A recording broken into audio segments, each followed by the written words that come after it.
बोला पुंडलिक वरदेव हरी विठ्ठल. श्री ज्ञानदेव तुकाराम. पंढरीनाथ भगवान की जय. माऊली ज्ञानेश्वर महाराज की जय. जगद्गुरु तुकाराम महाराज की जय. ज्ञानेश्वरीचा अध्याय 18वा.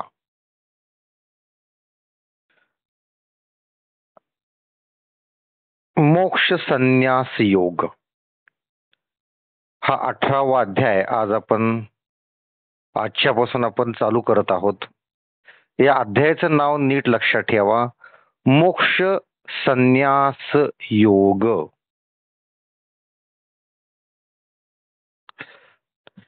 या नावाप्रमाणेच या अध्यायामध्ये संन्यास म्हणजे काय, मोक्ष म्हणजे काय, मोक्ष कसा मिळवायचा, त्याग म्हणजे काय, संन्यास आणि त्याग मधला फरक काय, या सर्व गोष्टी याच्यामध्ये आलेल्या आहेत. हा 18वा अध्याय आहे. हा सगळ्यात शेवटचा अखेरचा अध्याय आहे. ज्ञानेश्वरीचा हा सगळ्यात अखेरचा अध्याय आहे. या अध्यायामध्ये 18 श्लोक आहेत. श्लोक सुद्धा 18 आहेत, पण या अध्यायामध्ये 1810 ओव्या आहेत. म्हणजे सगळ्यात दीर्घ असा हा अध्याय आहे. आपण अगोदरचे सगळे अध्याय पाहिले ते 400, 500, 600 ओव्यांचे अध्याय होते. हे त्याच्या जवळजवळ 4 पट मोठा असा हा अध्याय आहे.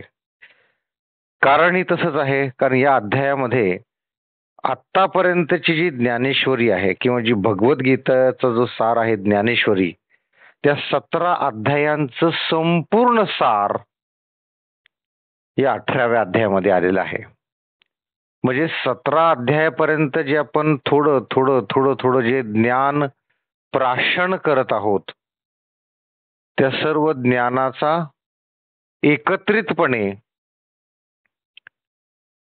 त्याचा निचोड म्हणा या 18व्या अध्यायामध्ये आलेला आहे. या 18व्या अध्यायामध्ये प्रामुख्याने सुरुवातीलाच संन्यास आणि त्याग याच्या संदर्भात भरपूर गोष्टी आलेल्या. आता संन्यास आणि त्याग आपल्याला दोन्ही एकाच वर्गातले 2 शब्द असं वाटतात, एकाच अर्थाचे 2 शब्द वाटतात, पण त्यात फार मोठा फरक आहे. तोही आपल्याला बघायचा आहे. तसंच पाठीमागच्या 17व्या अध्यायामध्ये आपण श्रद्धा, तसंच यज्ञ, आहार या संदर्भात आपण विचार केलेला होता. तसंच या अध्यायात त्याच्या पुढच्या काही गोष्टींचा आपण विचार याच्यामध्ये होणार आहे. तसंच तप सुद्धा आपण पाठीमागच्या अध्यायामध्ये पाहिलं होतं. तपाचे या सगळ्याचे 3-3 प्रकार आपण पाहिले. तसंच यातही 3-3 प्रकार असतीलच. त्या सगळ्याचा अभ्यास, या सगळ्याचं निरूपण आपल्याला आता करायचं आहे. प्रत्येक अध्यायाच्या सुरुवातीला ज्ञानेश्वर माऊली आपले जे गुरु आहेत निवृत्तीनाथ, त्यांची स्तुती करून त्यांचा गुणगौरव करून प्रत्येक अध्यायाची सुरुवात करतात. तसंच याही अध्यायामध्ये त्यांचे जे गुरु आहेत निवृत्तीनाथ, त्यांची स्तुती करून या अध्यायाला सुरुवात केलेली आहे. आपण वाचन करूयात आणि पुढे जाऊयात. जय जय जय जय देव निर्मल, निज जनाखिल मंगल, जन्मजरा जल जाल प्रभंजन. जय जय देव प्रबल, विदळिता मंगळ कुळ, निगमा मद्रूप मफळ फलप्रद. जय जय देव सकल, विगत विषय वत्सल, कलित काळ कौतूहल कलातीत. जय जय देव निश्चळ चळित चित्त पावन तुंदिल जगद्दून्मनली नान विलल केली प्रिय जय जय देव निखळ स्फुरद मंदाळ नंद बहळ नित्य निरस्था खिळमळ मूलभूत जय जय देव स्वप्रभ जगदंबू गर्भनभ भुवनोद्भाव रब्धस्तंभ भवध्वस देवा, हे देवा, तुम्ही निर्मळ असून आपल्या भक्तांचे सर्वथैव मंगल करणारे आहात. देवा कुणाला म्हणलेलं आहे? निवृत्तीनाथांना, त्यांचे जे मोठे बंधू आहेत की जे त्यांचे गुरु आहेत, त्यांना ज्ञानेश्वर माऊली म्हणतात, हे देवा, तुम्ही कसे आहात? निर्मळ आहात, स्वच्छ आहात, निर्मळ असा असून आपल्या भक्तांचे सदैव मंगल करणारे आहात आणि जन्म व वार्धक्य एतद्रूपी मेघांचा नाश करणारे वायू आहात. वारा सुटल्यानंतर ढग वाहून जातात, हे आपल्याला माहिती आहे. इथं काय सांगितलंय बघा, की तुम्ही जन्म आणि वार्धक्य एतद्रूपी मेघांचा नाश. मेघ कशाला म्हणलेलं आहे? वार्धक्य आणि जन्म याचं जे मेघ आहे, त्याचे जे ढग आहेत, त्यांचा नाश करणारा तुम्ही वायू आहात. तुमचा जय जयकार असो. हे देवा, तुमचा जय जयकार असो. देवा, तुम्ही सर्वात बलवान असून दुःखाचा समूळ नाश करणारे आहात व वेद व शास्त्ररूपी वृक्षाचे फळ असून लाभदायक आहात. देवा, तुम्ही काय आहात? हे गुरु, तुम्ही काय आहात? वेद आणि शास्त्ररूपी वृक्षाचे फळ आहात तुम्ही.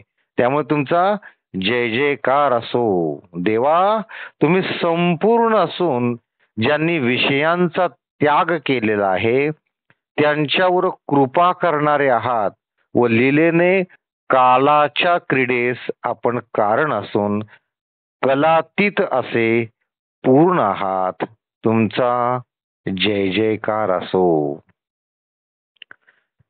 देवा, तुम्ही अचल असून चंचल चित्ताच्या प्राशनाने तुमचे दोंद वाढले आहे आणि वरचेवर जग उत्पन्न करून क्रिया करण्याची तुम्हास आवड आहे. तुमचा जय जयकार असो. देवा, तुमचे रूप निव्वळ शुद्ध असून तुम्ही आनंदाला स्फूर्ती देणारे व सर्व पापांचे नित्य निरसन करणारे आहात व सर्व जगास कारणीभूत आहात.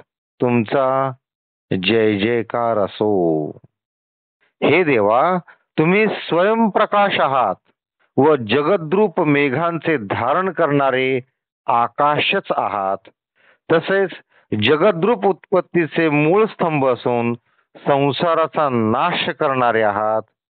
तुमचा जय जयकार असो. जय जय देव विशुद्ध विद्युदयोध्यान द्विरध शमदम मदन मदभेद दयावर्ण. जय जय देव करूप अतिकृप कंदर्प सर्पदर्प भक्तभाव भुवनदीप तापापह. जय जय देव अद्वितीय परिणतोपमैकय प्रिय निजजनजित भजनीय मायागम्य. जय जय देव श्री गुरो अकल्पनाख्य कल्पतरो स्वयंविद्र मबिजद प्रदरो हणामणी. हे काय एक एक ऐसेसे नाना परिभाषावसे स्तोत्र करू तुझे देशे निर्विशेषा. हे देवा, तुम्ही उपाधी रहित आहात व विद्यारूपी बागेचा नाश करणारे हत्तीच आहात. आणि शमदेम करून काममदाचा नाश करणारे व दयेचा समुद्रच आहात. म्हणजे तुम्ही दयेचा सागर आहात. देवा, तुम्ही दयेचा सागर आहात. तुमचा जय जयकार असो. हे देवा, तुमचे एकच रूप असून तुम्ही कामरूपी सर्पाच्या गर्वाचा तिरस्कार करणारे आहात व भाविक भक्तांचे चित्तरूपी मंदिरातील दीप आहात आणि संसार तापाचा नाश करणारे आहात. तुमचा जय जयकार असो. संसार तापाचे नाश करणारे आहात तुम्ही. अजून काय, तुम्ही भाविक भक्तांचे चित्तरूपी मंदिरातील दीप आहात. तुम्ही कामरूपी सर्पाचा तिरस्कार करणारे आहात, म्हणून तुमचा जय जयकार असो. हे देवा, तुमचे रूप अद्वितीय असून तुम्ही पूर्ण नम्र झालेल्या मनुष्यावर प्रेम करणारे आहात व भक्ताधीन असून भजनास योग्य मायेस अगम्य आहात. तुमचा जय जयकार असो. हे देवा गुरुराया, तुम्ही कल्पनातीत वस्तूंचे कल्पवृक्षच आहात व आपल्या ज्ञानवृक्षाच्या बीजाचे उत्पत्ती स्थान आहात. तुमचा जय जयकार असो. या प्रकारे अनेक प्रकारच्या प्रत्ययांनी विशेषण देण्यास योग्य नाही असे जे तुम्ही, त्या तुमची स्तुती किती करू. आपल्या गुरुला उद्देशून ज्ञानेश्वर माऊली म्हणत आहात की मी तुम्हाला कितीतरी विशेषणानं सध्या नावाजलेलं आहे. अशा किती नावाने, किती विशेषणाने तुमची स्तुती करू, असा प्रश्न ज्ञानेश्वर माऊली आपल्या गुरूंना करत आहेत. जिद्दे विशेषणे विशेषे जे दृश्य नव्हे रूप तुझे, हे जाणे मी म्हणून लाजे वानवाही. परी मर्यादेचा सागरू हा तवची तया डंगरू, जवन देखे सुधा करू उदया आला.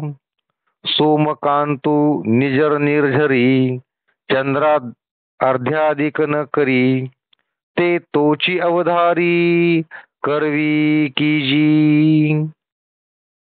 नैनो कैसे वसंत संगे, अवचित या वृक्षाची अंगे, फुटती तयाही जोगे धरणे नोहे. पद्मिनी रवी किरण लाहे मग लाजे कवण, का जळे शिवतले लवण आंग भुले. परंतु समुद्राला ज्या विशेषणाने तुमची स्तुती करावी ते तुमचे स्पष्ट रूप नव्हे हे मी जाणतो, म्हणून तुमचे वर्णन करण्यास मला लाज वाटते. परंतु समुद्राला मर्यादा आहे, असा जो त्याचा लौकिक आहे तो जोपर्यंत चंद्र उगवला नाही तोपर्यंतच. याचा अर्थ काय, चंद्र उगवला की समुद्राची मर्यादा संपते, समुद्राला भरती येते. म्हणून काय म्हणलेलं आहे की तुम्हाला जे विशेषण मी दिलेले आहेत, ज्या विशेषणाने मी तुम्हाला आता तुमचं आर्जव करत आहे, तर काय की समुद्राला मर्यादा आहेत, असा जो त्याचा लौकिक आहे तो तोपर्यंत जोपर्यंत चंद्र उगत नाही तोपर्यंत. सोमकांत मणी हा आपल्या स्वतःच्या उदकाने चंद्रास अर्ध देत नाही, तर चंद्रच त्याचकडून ते करवितो. वसंत ऋतू सुरू झाल्याबरोबर वृक्षास एकदम पालवी कशी फुटते हे समजत नाही. त्याचप्रमाणे माझीही स्थिती झाली आहे असे का समजू नये. सूर्य विकासी कमल सूर्यकिरण पडता क्षणीच लज्जा सोडून प्रफुल्लित होते, किंवा मीठ पाण्यात घातल्यावर जसे तद्रूप होते, तसा जेव्हा मी तुमचे स्मरण करतो तेव्हा आपले स्वरूप विसरून जातो. मग भोजनापासून तृप्त झालेल्या मनुष्य जसा ढेकरावर ढेकर देतो. काय म्हणतात ज्ञानेश्वर माऊली आपल्या गुरूंना, की ज्यावेळेस मी तुमचं स्मरण करतो त्यामुळेच मी माझं स्वतःच स्वरूप विसरून जातो.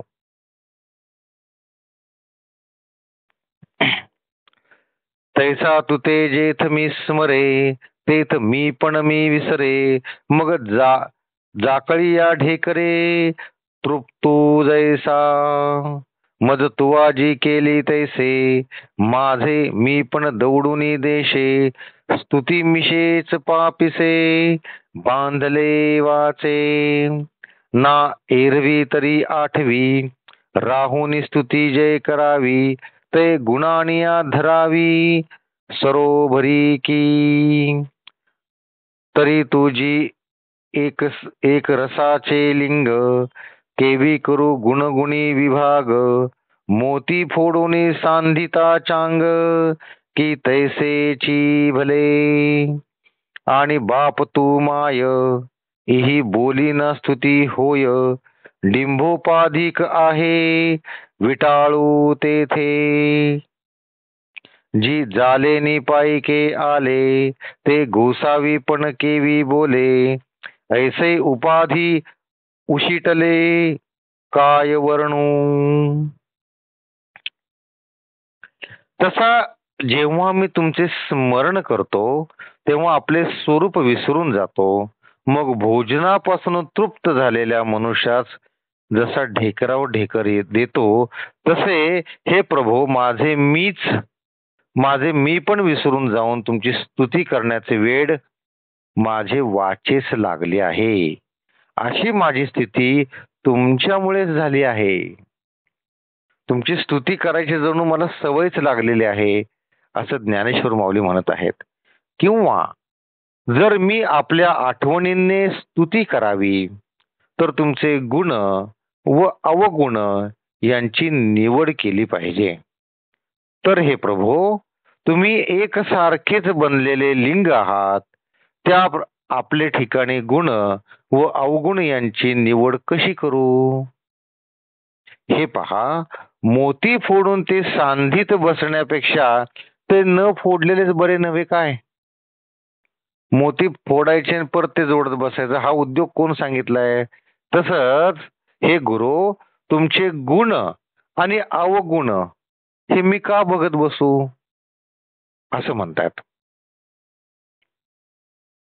आणि तुम्ही मायबाप आहात असे म्हटले तर या बोलण्याने स्तुती तर होणारच नाही, पण माझ्या लेकूरपणाच्या उपाधीने आपल्याला विटाळ लागतो, कमीपणा येतो. मी जर तुम्हाला मायबाप म्हणलं तर तर काय होईल बघा. मी जर तुम्हाला मायबाप म्हणलं तर त्या बोलण्याने स्तुती तर होणार नाहीच आहे. तुमची काय स्तुती होणार तेव्हा मायबाप म्हणणार. पण मी तुमचा मुलगा आहे या उपाधीने तुम्हाला मात्र विटाळ लागतो, म्हणजे कमीपणा येईल. जी जाले नि पायके आले, ते गोसावी पण केवी बोले. ऐसे उपाधी उशिटले, काय वर्णू. जरी आत्मा तू एक सरा, हेही म्हणतात दातारा. तरी आतुल तू बाहेरा, घापतासी. म्हणून सत्याची तुझ लागी, स्तुती न देखो जी जगी. मौना वाचून लेणे अंगी, सुसीनामा. स्तुती काही न बोलणे, पूजा काही न करणे. सान्निधी काही न होणे, तुझ्या ठाई. तरी जितले तैसे भुली, पिसे आलापू घाली. तैसे वानू ते माऊली, उपसाहावे तुवा. मी तुमचा चाकर होईन असे म्हटले तर तुम्हास धनी म्हणून कसे म्हणू. अशा रीतीने आपल्या उपाधीच्या योगाने उष्टे झालेले रूप त्याचे काय वर्णन करू. हे प्रभो, तुम्ही जगदात्मा आहात असे जर एकदम तुम्हाला म्हटले तर माझ्या अंतर्यामी वास करणाऱ्या तुम्हाला मी बाहेर काढल्याप्रमाणे होते. म्हणून खरोखर पाहू गेले असता या जगात तुमची स्तुती करता येत नाही आणि मौनाशिवाय तुमचे अंगावर इतर दागिने चढवता येत नाहीत. ज्ञानेश्वर माऊलींनी आतापर्यंत म्हणजे 20 ते 22 ओव्यांपर्यंत आपल्या गुरूंची भरपूर स्तुती केली आणि परत काय म्हणतात बघा, हे प्रभो तुमचे वर्णन ते काय करू. खरोखर पाहिले गेले असता या जगात तुमची स्तुती करता येत नाही आणि मौनाशिवाय तुमचे अंगावर इतर दागिने चढवता येत नाहीत. मौन साधलेलं बरं, गप्प राहिलेलं बरं. एवढे तुम्ही महान आहात. मौनाचे दागिने तुमच्या अंगावर चढवलेले बरे असं म्हणतात ते.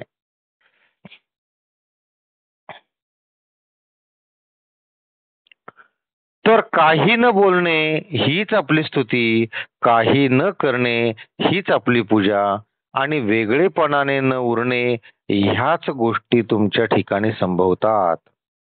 तर जसा एखादा मनुष्य भ्रांतियुक्त होऊन वेडेपणाने बडबड करतो त्याच प्रकारे माझे वर्णन आहे.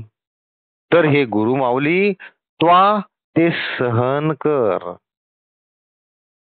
मी तुमची वेड्याप्रमाणे स्तुती करत आहे असं थोडक्यात म्हणतायत माऊली आपल्या गुरूंना. तर हे देवा, हे गुरु माऊली तुम्ही ते सहन करावे. आता तुम्ही माझ्या बालबुद्धीस गीतार्थ स्पष्ट करण्याची अशी मुद्रा किंवा शिक्का लावला की जिच्या योगाने मी सांगितलेला अर्थ या सज्जनांच्या सभेत मान्य होईल. ज्ञानेश्वर माऊली आपल्या गुरूंच्या समोर अगदी नम्र होत आहेत बघा. एकदम लहान मुलासारखं बोलतायत. काय म्हणतात बघा की तुम्ही जे मला गीतेचा अर्थ सांगण्यासाठी आदेश दिला होता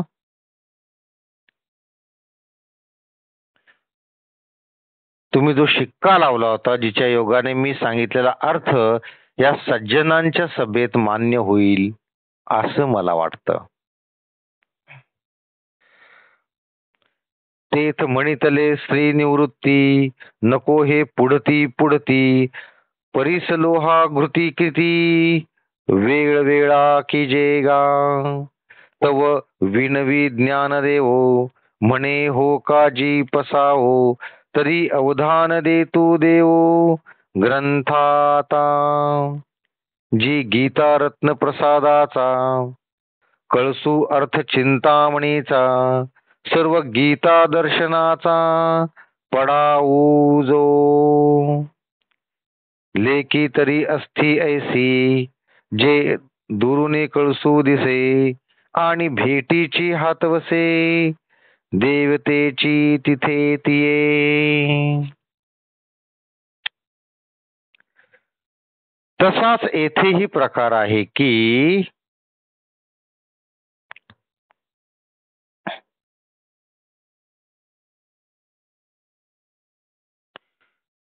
आता तुम्ही माझ्या वागबुद्धीस गीतार्थ स्पष्ट करण्याची अशी जी मुद्रा लावा की जिच्या योगाने मी सांगितलेला अर्थ या सज्जनांच्या सभेत मान्य होईल.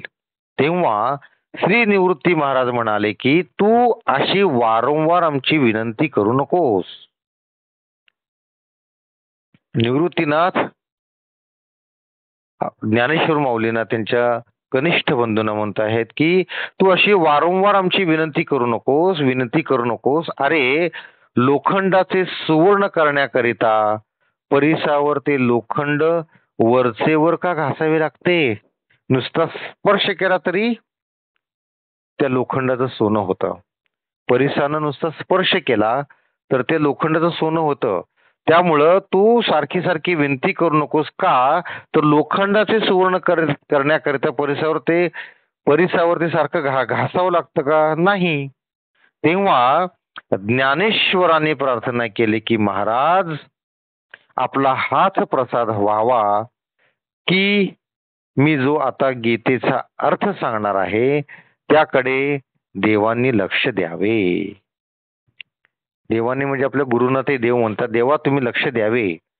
गीता ग्रंथ हे रत्नखचित देवालय असून त्याचा कळस अर्थरूपी चिंतामणीचा आहे, असा की ज्याचे दर्शनाने गीतेचा दर्शनाचे फळ मिळते. ही गीता कशी आहे बघा सांगितलेलं. हे हा जो गीता ग्रंथ आहे तो रत्नखचित देवालय आहे. रत्नानं मढवलेलं हे देवालय आहे. आतापर्यंत जे आपण 17 अध्याय वाचले ते रत्नानं मढवलेलं देवालयच आहे. आणि हा जो 18वा अध्याय आहे हा त्याच्यावरचा कळस आहे. तसंच इथं काय म्हटलंय बघा की हे जे गीता ग्रंथ आहे ते रत्नखचित देवालय असून त्याचा कळस अर्थरूपी चिंतामणीचा आहे, असा की ज्याचे दर्शनाने गीतेच्या दर्शनाचे फळ मिळते. हा जो अध्याय आहे शेवटचा 18वा अध्याय, याचा जरी तुम्ही व्यवस्थित अभ्यास केला तर संपूर्ण गीतेचं तुम्हाला ज्ञान मिळेल. असा हा महत्वाचा अध्याय आहे.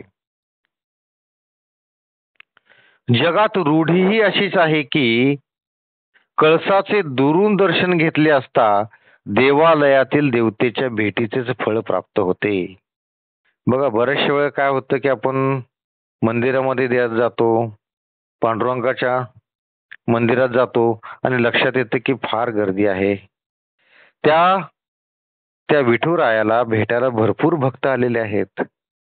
त्या विठुरायाची स्तुती करण्यासाठी, त्याचं दर्शन करण्यासाठी त्याचे भरपूर भक्त आलेले आहेत आणि आपल्याला वेळ नसतो, काहीतरी काम असतं,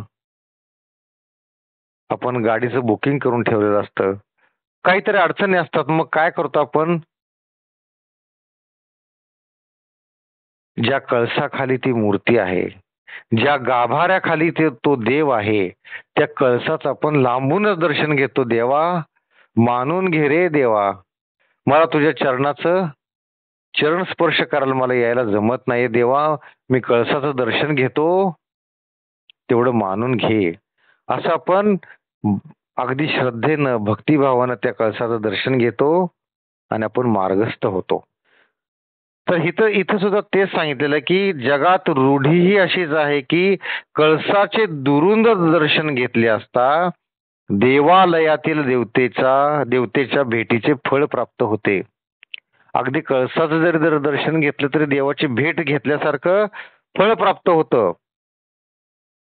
तसाच येथेही प्रकार आहे की जो एकच अध्याय वाचला असता सर्व गीता शास्त्र वाचल्यासारखे श्रेय मिळते. हा शेवटचा अध्याय जरी आपण वाचला 18वा तरी संपूर्ण गीता वाचल्याचं श्रेय आपल्याला मिळतं. एवढा महत्वाचा अध्याय आहे हा. मी कळसू याची कारणे 18वा अध्यायो म्हणे, वाईला बदरायणे गीता प्रसादा, नोहे कळसा परते काही, प्रसादी काम नाही, ते सांगतसे गीताही संपलेपणे. व्यासू सहजे सूत्री बळे, तेने निगम रत्नाचळी, उपनिषदांची माळी माझी खंडली, तेथ त्रिवर्गाचा अणु आरू, लढाऊ निघाला जो अपारू, तो महाभारत प्रकारू भोवता केला.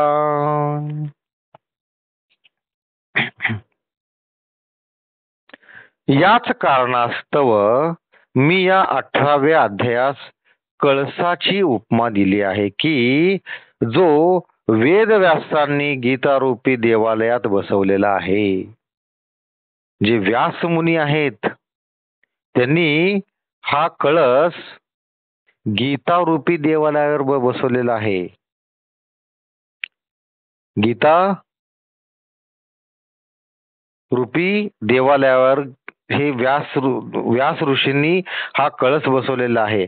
देवालयावर कळस चढवल्यावर मग त्याचे जसे कोणतेही काम करायचे उरत नाही, तसेच हा 18वा अध्याय गीता संपवली असे दर्शवतो.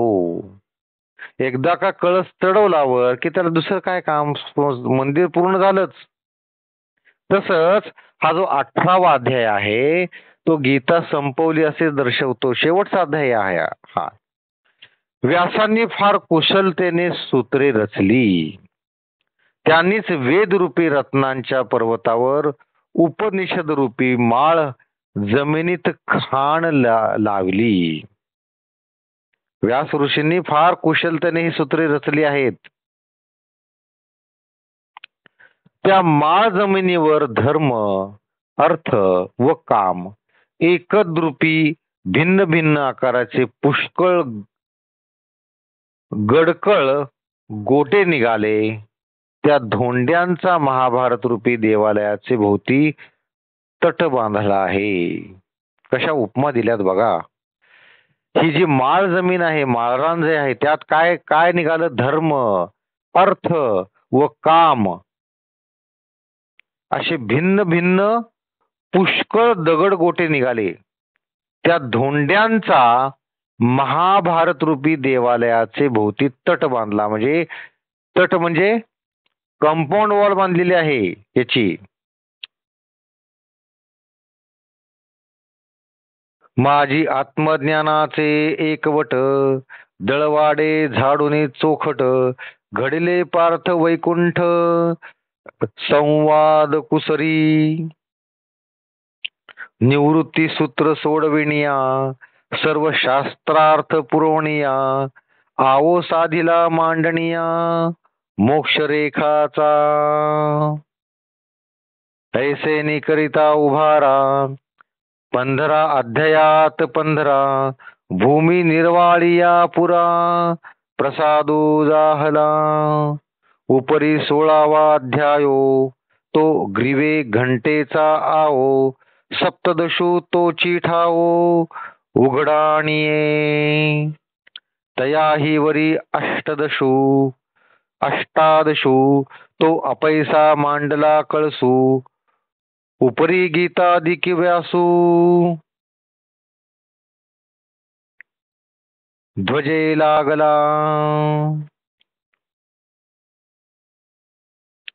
मग निवृत्ती रूपी दोरीने आणखी आखणी करून व सर्व शास्त्रांची पूर्णी घालून मोक्ष मर्यादेचा आय म्हणजे आकार साधला.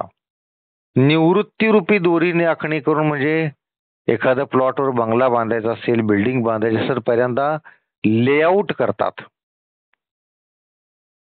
म्हणजे ती बिल्डिंग बरोबर प्लॉटच्या मध्ये यायला पाहिजे. कुठल्या बाजूला हॉल, दुसऱ्या बाजूला बेडरूम, कुठल्या बाजूला काय येणार, हे सगळं याची आखणी केली जाते. त्या आखणी करताना दोरीचा वापर केला जातो. तसंच इथं पण दोरीचा वापर केलाय, पण ती दोरी कोणती आहे? निवृत्ती रूपी दोरी आहे.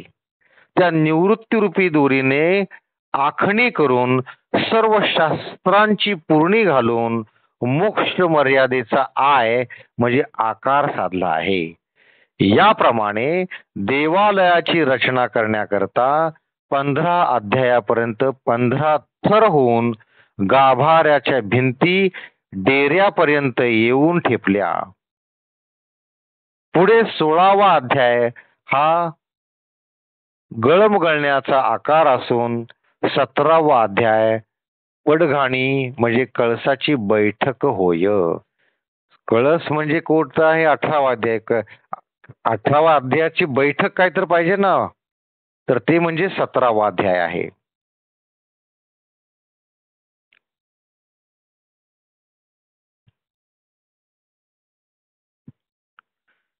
त्या पडघणीवर 18वा अध्याय रूपी कळस उत्तम रीतीने बसून त्या व्यासकृती गीता हा ध्वज उभारला. व्यास मुनींनी अशा रीतीने ही सर्व आखणी करून व्यवस्थितपणे हे गीता रूपी मंदिर उभारलेलं आहे आणि त्याच्यावर गीता रूपी हा ध्वज उभारला आहे. म्हणून मागचे हे अध्याय ते एकावर एक चढते थर असून त्यांची आपल्या योगाने पूर्णता झाली हे हा 18वा अध्याय दर्शवितो. पाठीमागचे जे काही 17 अध्याय आहेत ते एकावर एक स्तर स्तर स्तर आहेत आणि 18वा अध्याय हा त्यावरचा कळस आहे. जालया कामा नाही चोरी, ते कळसे होय उजरी, तेवी अष्टादशो विवरी, साध्यंत्य गीता. ऐसा व्यासे विदानिये, गीता प्रसादू सोडविणिये. आणुनी राखिले प्राणिये, नाना परी. एका प्रदक्षिणा उपाजिया, बाहेरोनी करिता यया. एक ते श्रवण मिशे छाया, सेविती ययाची. एक ते अवधान पुरा, विडा पाऊट भीतरा. घेऊन रिगती गाभारा, अर्थ ज्ञानाच्या. कोणतेही पुरे झालेले काम चोरून न ठेवता कळसाच्या योगाने स्पष्ट दृष्टीस पडते. तसे 18व्या अध्यायात साध्यंत गीतेचे वर्णन आहे. साध्यंत गीतेचे म्हणजे थोडक्यात गीतेचा सार आहे. याप्रमाणे व्यासांनी कुशलतेने गीतारूपी देवालय तयार करून प्राणी मात्रांच्या नाना प्रकारे उद्धार केला. कोणी बाहेरून प्रदक्षिणा करून जप करतात म्हणजे गीतेचा पाठ करतात, तर कोणी श्रवण रूपी छायेत देवालयाचे भिंतीस टेकून बसतात. आपण कधी मंदिरात जातो, देवाचं दर्शन करतो आणि मांडी घालून डोळे मिटून पद्मासनामध्ये भिंतीला टेकून डोळ्यासमोर देवाची मूर्ती आणत आपण बसतो, देवाचं चिंतन करतो आपण. तसंच इथं सांगितलेलं काय सांगितलंय बघा की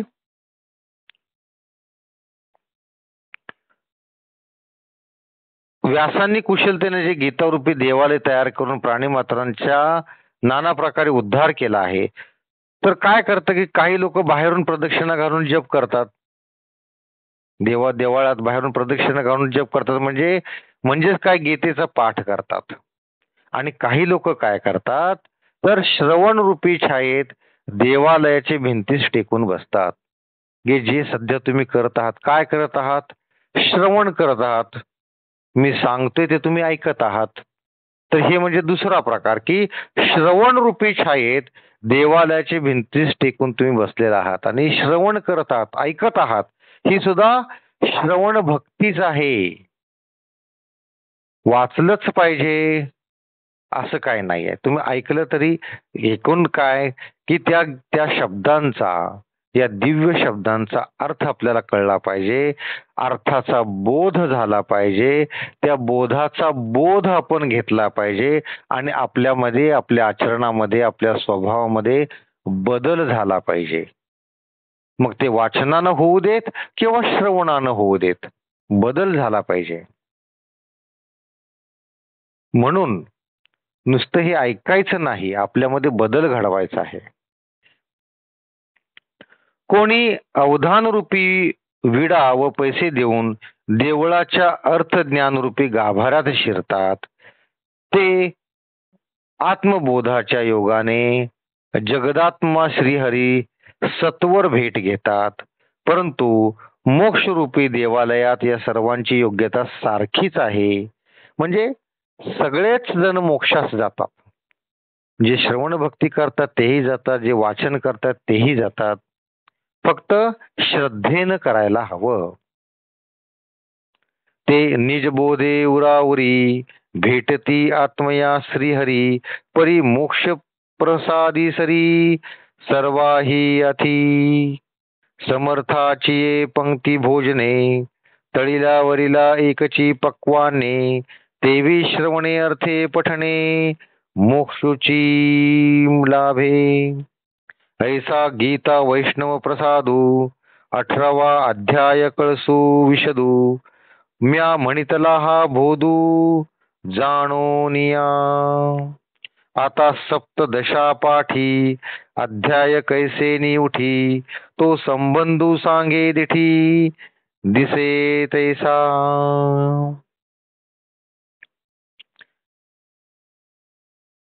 समर्थाचे घरी भोजनास गेले असता पंक्तीत वरच्या व खालच्या पानावर ज्याप्रमाणे एकसारखीच पक्वान्ने असतात, म्हणजे पंक्तीमध्ये भेद नसतो. समर्थाच्या घरी जर तुम्ही भोजनास गेला तर वर काहीतरी जिलेबी ठेवलेली आणि खाली काहीच नाहीये. जे वरच्या बाजूला जे लोक बसलेले आहेत पहिल्या पंक्तीला, त्यांना जिलेबी लाडू वगैरे आहेत आणि खालच्या पंक्तीला काहीच नाही, फक्त वरण भात आहे, असं नसतं.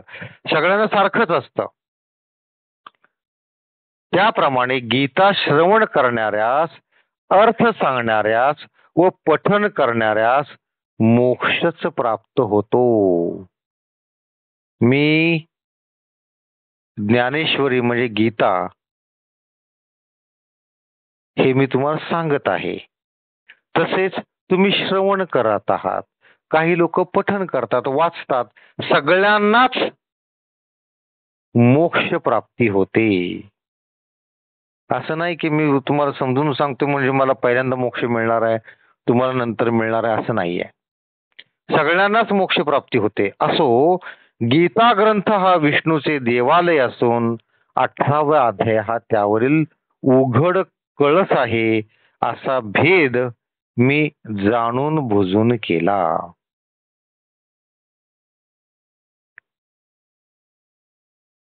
गीता ग्रंथ हा विष्णूचे देवालय असून 18वा अध्याय हा त्यावरचे कळस आहे, हा भेद मी मुद्दाम केलेला आहे, असं ज्ञानेश्वर माऊली म्हणत आहेत. आता 17व्या अध्यायापर्यंत सर्व अध्यायांची कशी उभारणी झाली हे ते तुम्ही तुमच्या दृष्टीस पडले असून समजावून सांगतो. ज्ञानेश्वर माऊली काय म्हणतात की 17व्या अध्यायापर्यंत जे तुमच्या दृष्टीस पडलेलं आहे ते मी तुम्हाला आता परत समजावून सांगतो. तर आजच्या भागात आपण काय पाहिलेलं आहे बघा, की पहिल्यांदा ज्ञानेश्वर माऊलीने आपल्या गुरूंची, निवृत्तीनाथांची स्तुती केलेली आहे आणि त्या साधारण 20 ते 25 वयाच्या नंतर या 18व्या अध्यायामध्ये काय आहे हे थोडक्यात सांगितलेलं आहे. तसंच 18वा अध्याय जो आहे तो 17व्या अध्यायापर्यंतच्या गीतेच्या मंदिरावरचा कळस आहे हे सांगितलेलं आहे. तसंच व्यास मुनींनी जी ही गीता लिहिली ती किती उत्कृष्ट पद्धतीने त्याची रचना केलेली आहे, त्याची मांडणी कशी उत्कृष्ट केलेली आहे आणि त्यावर हा 18वा अध्याय नावाचा जो कळस चढवलेला आहे तो कसा चढवलेला आहे याचंही वर्णन आपण पाहिलं. तर आज आपण इथंच थांबत आहोत. सर्वांनी डोळे मिटायचे आहेत, हात जोडून घ्यायचे आहेत. आजपर्यंतचे जे 17 अध्याय झालेले आहेत ते थोडे थोडे जेवढे आठवतात तेवढे आठवून घ्यायचे आहेत, तर तुम्हाला हा 18वा अध्याय लक्षात येणार आहे. तसेच आपण सत्वगुणांनी युक्त व्हावं अशी भगवंताने आपल्यावर कृपा करावी अशी भगवंतापाशी प्रार्थना करायची आहे. ज्यांनी व्यसनमुक्तीचा संकल्प केलेला आहे त्यांनी परत तो मनातल्या मनात परत म्हणायचा आहे. बोला पुंडलिक वरदेव हरी विठ्ठल, श्री ज्ञानदेव तुकाराम, पंढरीनाथ भगवान की जय, माऊली ज्ञानेश्वर महाराज की जय, जगद्गुरु तुकाराम महाराज की जय, सर्व संतों की जय. जय जय रघुवीर समर्थ.